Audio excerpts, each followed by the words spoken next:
ररक्ष वेदान्नखिलोत्तरापथे चकास्तिकान्त्या विजयी नृपः कलौ निहत्य दुष्टान् निगमांश्च वर्चसा शिवो हयग्रीव इवोज्जहारः। भारत के परम प्रतापी पुत्र शिवाजी की वीर गाथा को बताने वाला यह दिव्य सानु समर्पित श्लोक छत्रपति की शाश्वत दिव्यता के बारे में बताता है। 17वीं शताब्दी में शाश्वत और समसामयिक संस्कृति को संरक्षित करने वाले छत्रपति शिवाजी के बारे में कहा जाता है कि वह एक सुनियोजित मंत्र से कहीं अधिक स्वयं ही अभिमंत्रित योजना प्रतिमूर्ति थे।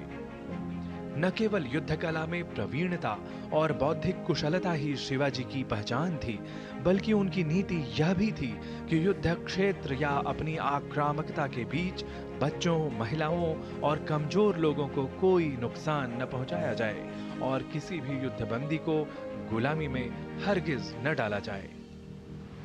वे तत्कालीन अति विशिष्ट शासक थे जिन्होंने शस्त्र और शास्त्र के अनुसार सनातन धर्म की रक्षा के लिए स्वयं को छत्रपति के रूप में स्थापित किया और छत्रपति शिवाजी महाराज के नाम से प्रसिद्ध हुए।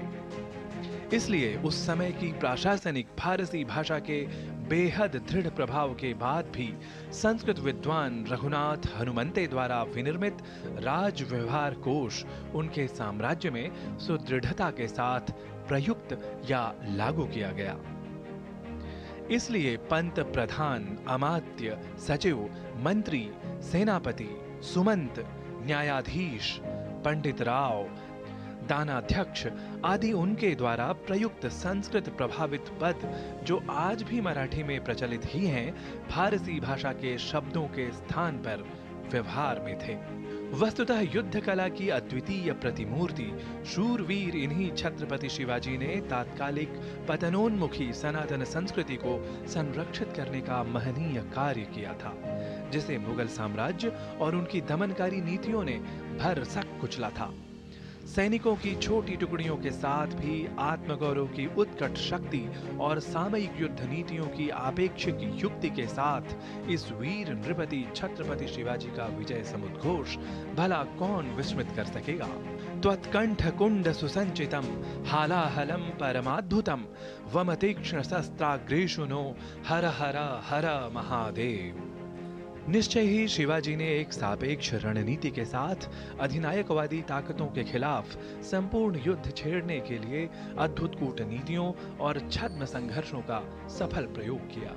शिवाजी के युद्ध कौशल और प्रशासनिक दक्षता के सूत्र संस्कृत ग्रंथों में ही निहित हैं। यह एक संस्कृत विद्वान या संस्कृत अनुरागी ही अधिक स्पष्टता के साथ समझ सकता है, जिन्हें शिवाजी ने तात्कालिक परिस्थितियों के अनुरूप ढाला, परिशोधित किया।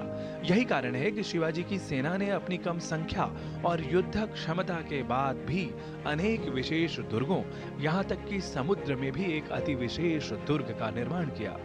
शिवाजी की समग्र नौसैनिक प्रणाली की विशेषता की तो ब्रिटिश, पुर्तगीज और तात्कालिक अन्य शासनों ने भी हृदय से सराहना की थी। और तो और संस्कृत से प्रभावित मोडी नाम की कूटलिपि का प्रयोग छत्रपति शिवाजी ने अपने शासनकाल के दौरान किया। यह संस्कृत और संस्कृति प्रेमी अवश्य ही अधिक स्पष्टता के साथ समझ सकते हैं।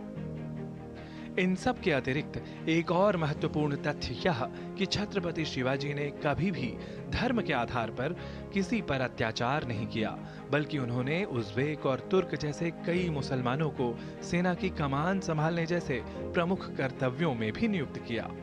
वास्तव में महाराष्ट्र के मुकुटमणि, नीतियों के नियंता, युद्ध कौशल के कुबेर, परम उत्साही, धर्म मर्म मूर्ति या कहें कि स्वयं शिव के अवतार शिवाजी को हर एक संस्कृति अनुरागी भारतीय हमेशा सदाशयता और कृतज्ञता के साथ निश्चय ही छत्रपति के रूप में याद रखेगा। नारायण दत्त मिश्र, डीडी न्यूज़।